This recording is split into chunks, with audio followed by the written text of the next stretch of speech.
Okay, so thank you so much, Carlos, for coming here to present, share your thoughts.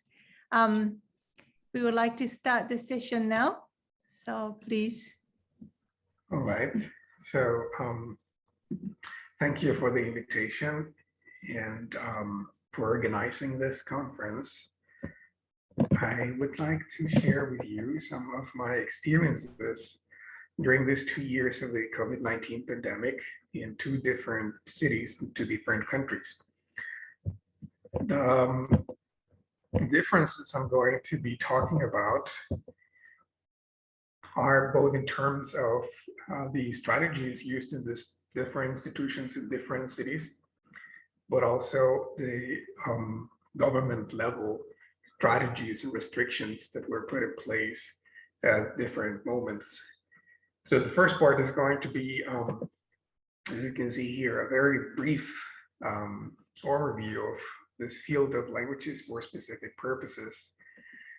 Specifically, I'll be talking about English and Spanish, which are the languages I have taught in the past.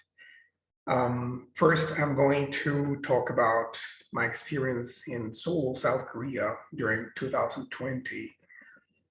There I had the opportunity to work 2 different institutions, one of them a private academy called Global, and also a university, which is pretty well known in Korea, OkiJALT University, located in Seoul.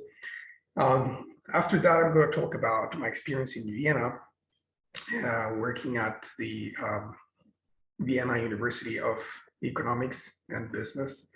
And later on, I'll talk about my final remarks and in comparing these experiences. So there'll be some information about language teaching, as I said, but also some information about COVID statistics and such stuff. So when we look at these very general scheme of languages for specific purposes that was provided by Dudley Evans and St. John in 1998, and I would say still very current, they just try to show us how these languages for specific purposes can be taught at different moments and in different contexts from the view of students. So we have actually both English, in this case for occupational purposes. We could also replace English with Spanish or any given language. And we also have English for specific purposes. Now, sometimes it is the case that our students have some previous experience in their fields and they're learning a language that will be useful in their respective fields. In my case, that was mostly the situation in Korea, where most of the students were working already, and in their fields, they needed some foreign languages. So we could say they belong to this group of post-experience, simultaneous, or in-service students. Whereas in Austria, the majority of students, of course, are at the university majoring in business, and therefore, languages for specific purposes are an integrated part of their curriculum. So starting off with my experience in Seoul, South Korea, just a little background. I have been living there for already a couple of years before I started teaching. I was there studying a master's at Korea University in Seoul. And at the end of my master's in applied linguistics, I started teaching. So my experience started off here at Global, which is a language school or a private academy founded in the year 2000, which has its headquarters in the Gangnam district in Seoul, and has expanded since to very different countries, first to the US, Canada, but also other places in Asia, such as China, Vietnam, and the Philippines. They claim to teach up to 28 languages. We'll see, of course, that's not always the case. also because they are not as so after as English or French or even Spanish, and of course the Asian languages, Chinese and Japanese are the predominant option for many students. So there I was, the Seoul office, and this is more or less the way the English curriculum is structured, Cara Global. So we are placed in either of these very different levels. We have general conversation, which is just general English, but we also have some introduction or light business English courses, which is where I was placed, using materials that are developed mostly, I would say almost 100% of them by the same institution. And then after these business conversation or light business courses, there is some more specific courses. And here we could say that these languages for specific purposes are really tailored to the very specific professions, occupations of students. For example, we have courses for the military. There are also, in this case, Korean military. There are also courses for aviation, and so very, very specific courses. This institution also offers courses in business Korean, which is very interesting. And for the other languages, they seem to have something like business oriented, but not really, and they don't have materials that are developed by the same school, except, as I said, in the case of English and Korean. So for example, for English, we have something like this called Business Basics 2. And these are the contents that are supposed to be taught, extracted from the book. Situational communication strategies, we could say presentation strategies, proposals negotiation, international negotiations. So mostly this is oriented, as I said, towards conversation. Then for the case of Spanish, the instruction is usually very short and says, please prepare your own materials and then consider the level of your students. As I said, so the main languages and will always be English, of course, but then there are also other Asian and European languages, which are normally grouped under this so-called other languages category, just everything else. Interestingly, this school has developed their own app where people can practice their language. In this case, for example, we can see a screenshot of the mobile application. This is the language center.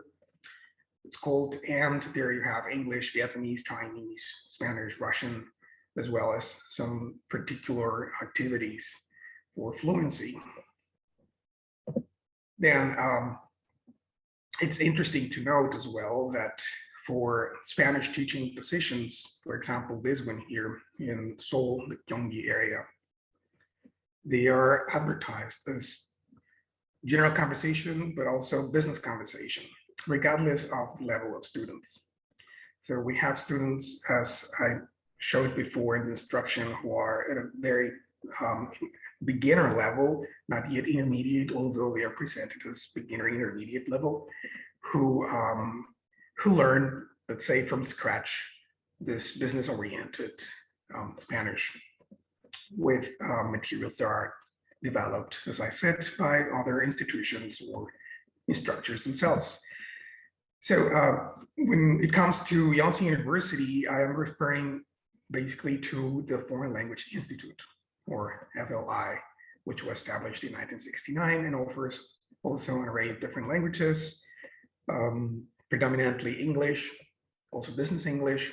There's also CELTA preparation courses, and then there is Chinese as the two main languages. Then grouped under these tag again of other languages, we have Japanese, French, German, and Spanish, and Vietnamese. So in this case, courses go from, let's say, level A1 to level B2, I excluded the first book for the first course. These are the materials that they use. The first two have a lot of Korean in them.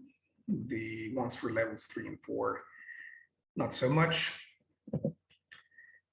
As I said, even though this is not really business, it is also business oriented. This is for adult learners. These courses are offered to both Yonsei University students, undergrad and graduate students as well, but mostly offered to people from the general public who have jobs in different industries, also in the government, and who look forward to learning a foreign language. In this case, it was people in the government, a group of 6-7 students, government officials who were learning Spanish. So yeah, the books seem to reflect this public as a target. Now, when it comes to the way COVID-19 was addressed by the South Korean government, I thought that it would be meaningful to offer these comparative graph in Japan and South Korea. As we can see, the evolution is not that different, especially towards the end of 2020. Then 2021 is not there, but here I'm showing you the very detailed evolution of COVID during 2020, especially the beginning of it in Korea, where the first case was discovered on January 20th till May 29th. So this is the period, and these are precisely the days when the pandemic sort of exploded in Korea. So coincidentally, those were also the days when I was given courses at these different schools, and so they had to be rescheduled, sometimes canceled, then rescheduled again, and so it was all very hectic. So we have here, Yonsei University is already advertising these courses and assigning these courses to different instructors to start at the end of March. But then it was supposed to start at the beginning of March, actually, when the semester begins in Korea. Then it was postponed to the 21st of March. Then postponed to September. The reason for that is that students rejected online teaching altogether. So they preferred an in-presence course, and therefore it was postponed till September.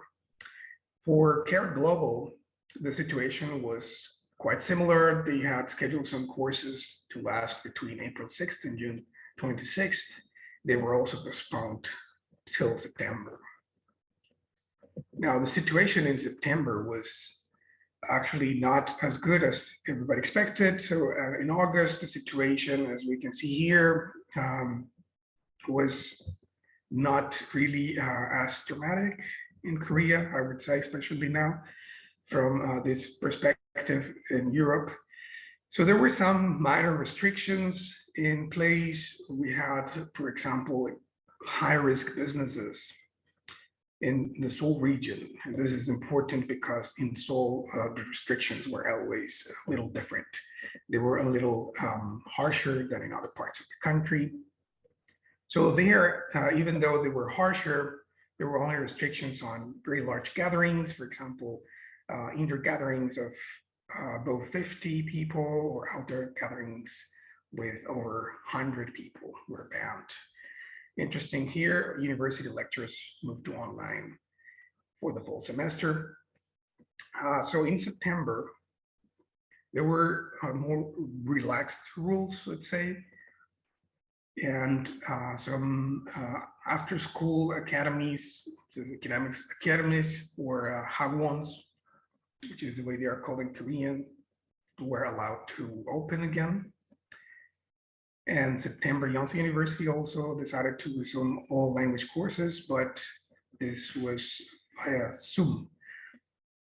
And in October, still the situation looked better, but then in November, they decided to raise the level of emergency from 1 to 1.5, and then by the end of November to level 2, which meant that a lot of facilities and businesses were allowed to accommodate only up to 30% of their maximum capacity. Schools also had to limit their population to 2/3. Now, this meant that the measures taken by universities, which is teaching online exclusively, were not affected.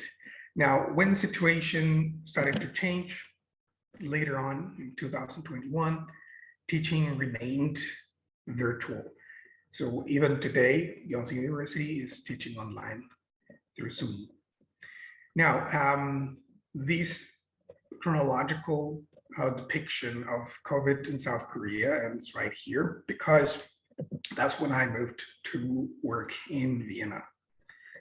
So starting November 2020, I arrived here at the Vienna University of Economics and Business, where they have a whole department devoted to languages for business purposes or business communication. There is an English Institute, which is, of course, the largest one, but there is also a Romance Language Institute where Spanish is offered, and a Slavic Language Institute. So we have different courses ranging from very refreshing Spanish courses, business communication, and intercultural competence for different parts of the Spanish-speaking world. There are different materials that have been designed and developed by the university over the years. There's also a terminology manual or handbook that is used together with the other exercise books. The exercise books, we have topics that range from the very basic building of your CV and having a job interview to more complicated economic stuff. So COVID in Austria has been dealt with in very different ways, always little, we could call them a little dramatic, since from the beginning, it was decided that there will be full lockdowns, or they call them here hard lockdowns. So the situation got very difficult in March already in Europe in general, in Italy, neighboring country. Then in May, the reopening of shopping malls, hairdressers and shops was allowed when they had enough space, over 100 square meters. But then in November, things changed and there was a light lockdown, which later became a hard lockdown, and then everything had to close. So this meant that universities were allowed to go back to in-person teaching during the last months of the summer semester. But then when the winter semester started, which is in October, the situation started to look a little darker, and then there was this lockdowns, and so everything went back to online. And so it remained for many, many months. So there was actually a hard lockdown that was supposed to last only until January 24th. That was at the end of last year, but then this hard lockdown got extended till May. So yes, it was until May that, for example, restaurants were allowed to open again. Then if we look at a very summarized table with the restrictions that have been applied in Austria, we have social distancing rules that have been in place from the beginning. Restriction on teaching at universities also did not change for a very long time. Large gatherings, the obligation of wearing masks in public transport only, and also indoor spaces with many people. So the situation then recently is that in-presence teaching was allowed again for the winter semester, starting October 2021. But then lockdowns again. First, there was this very internationally famous lockdown for the unvaccinated, November 15th. But then this turned into a general hard lockdown for everyone 1 week later. This lasted until December 12th and indeed ended then. But then for universities, this was extended until January 10th. So January 10th, we go back to in-presence teaching. And now we are still allowed to do that. Now we just finished the semester at the end of January. And for next semester, we will be allowed to teach in presence still, but now we have new regulations in Austria and many other European countries who are considering the same, which means there is a so-called 2G rule, which is vaccinated or recovered only. That means that both instructors and students who are not vaccinated or recovered will not be allowed to be in the classroom, and there will not be any hybrid teaching either. So they will just be basically ruled out for next semester. Now, why is that so? Well, we have here a comparative view of the evolution of the number of cases per million people in Europe and also in Russia, China, and then we can see that Austria has not been doing that well.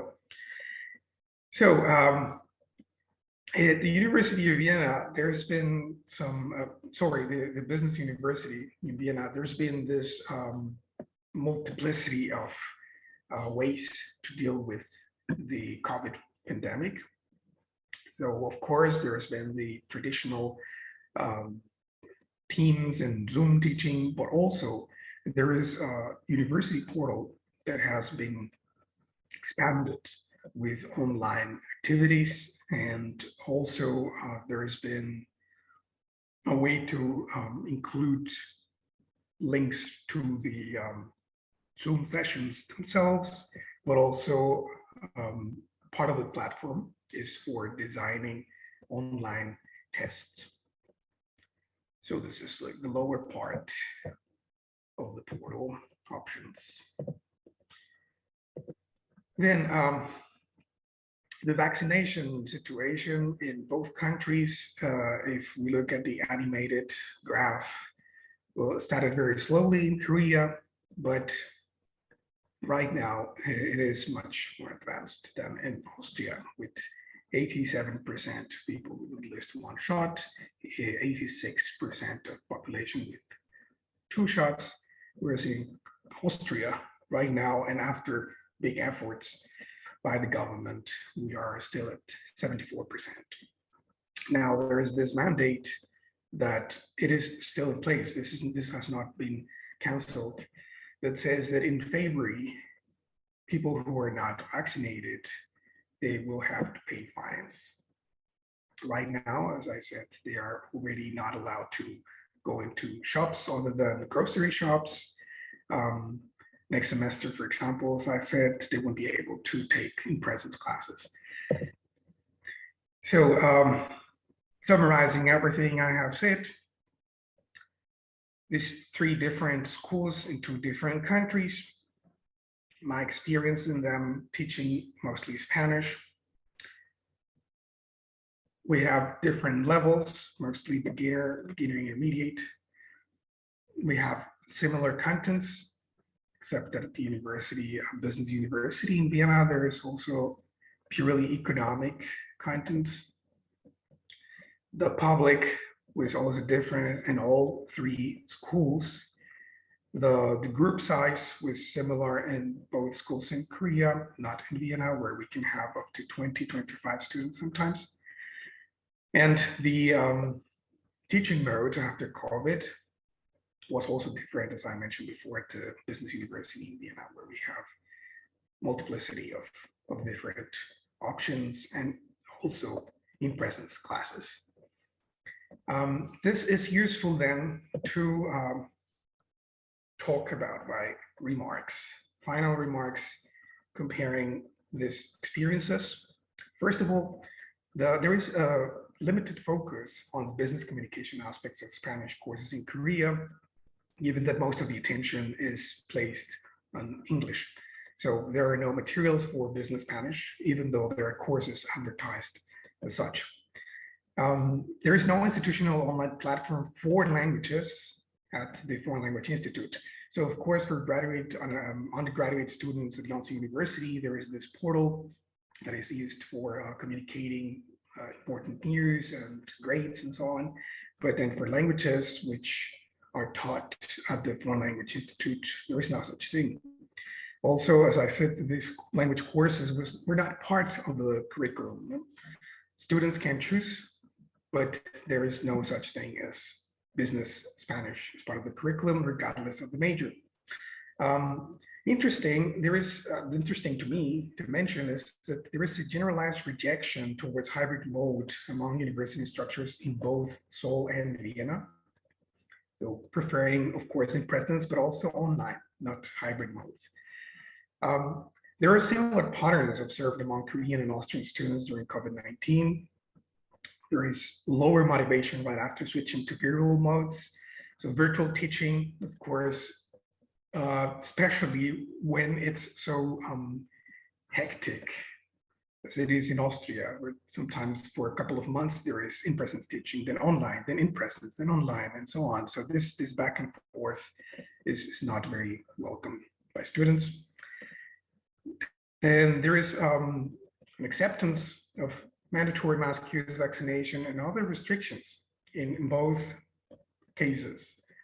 So there is a huge part of the population in Austria that is against these rules, but university students seem to be not really against it. They at least comply.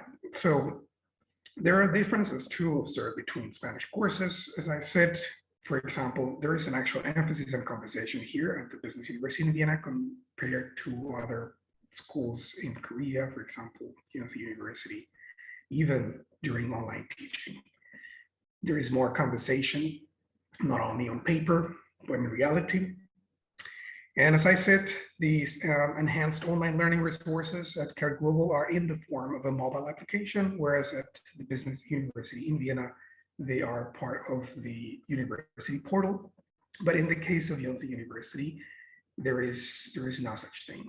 There is not really any online resources that have been adapted or expanded given the situation. It's just a normal Zoom session, let's say, where teachers have to come up with creative ideas to teach online. They did, of course, try to provide some training for people who don't know how to use Zoom, which is what they use, but nothing else. So this is my presentation, and thank you for your attention.